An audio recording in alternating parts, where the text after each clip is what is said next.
Le vieillissement de la population française, c'est quelque chose que vous connaissez, je n'inventerai rien, mais c'est en tout cas un des éléments prégnants de la nécessité d'essayer de prévenir l'évolution vers la survenue de la perte d'autonomie.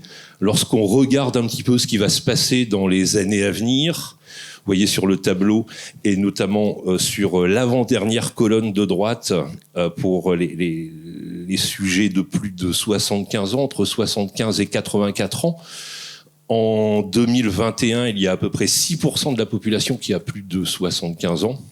En tout cas entre 75 et 84 ans, et en 2030, il y aura 8,8% de cette population. Alors en chiffres absolus, ça peut ne pas paraître très important. Lorsqu'on regarde ce que ça va donner en nombre de patients, eh bien, si on passe de 6,1 à 8,8, on aura environ 2 millions de personnes de plus de 75 ans en plus dans la population française, ce qui est tout à fait énorme. Et si l'on regarde en 2040, on va passer de 6 à 9, ce qui représente à peu près 2,5 millions de personnes de plus de 75 ans en plus.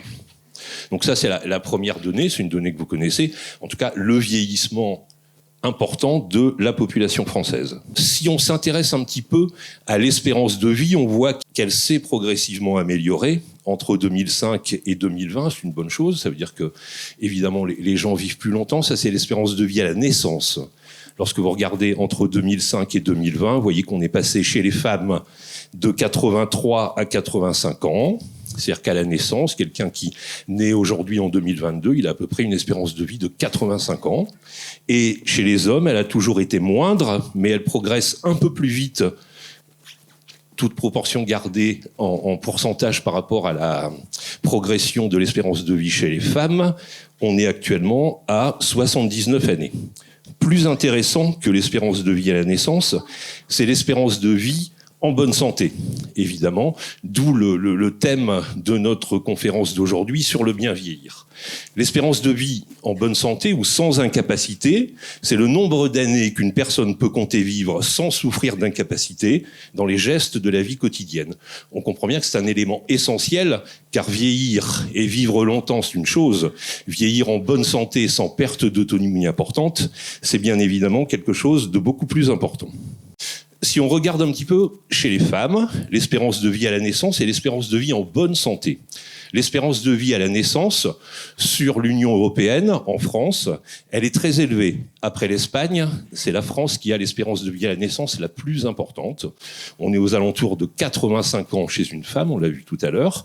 Par contre, l'espérance de vie à la naissance, l'espérance de vie sans incapacité, à la naissance, elle n'est que de 66 ans environ. Et lorsqu'on regarde sur la courbe, eh bien, on se situe simplement dans le milieu du tableau. C'est-à-dire qu'on a une espérance de vie très élevée à la naissance. Par contre, l'espérance de vie sans incapacité, elle est peu importante en France.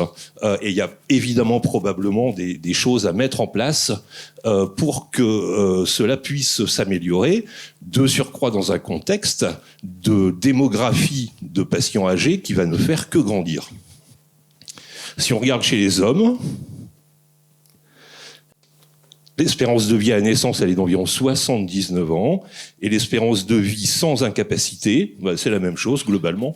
On est simplement dans le milieu du tableau. On n'est pas très performant en la matière. Et à 65 ans, un homme a une espérance de vie sans incapacité d'environ 10 ans. Donc vous voyez que c'est pas énorme. Il y a vraiment un travail important à faire là-dessus.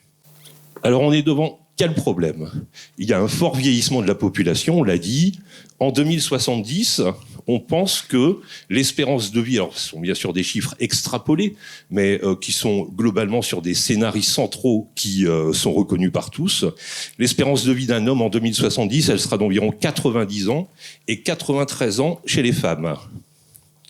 En 2018, les plus de 60 ans représentent 20% de la population, soit environ une personne sur 5.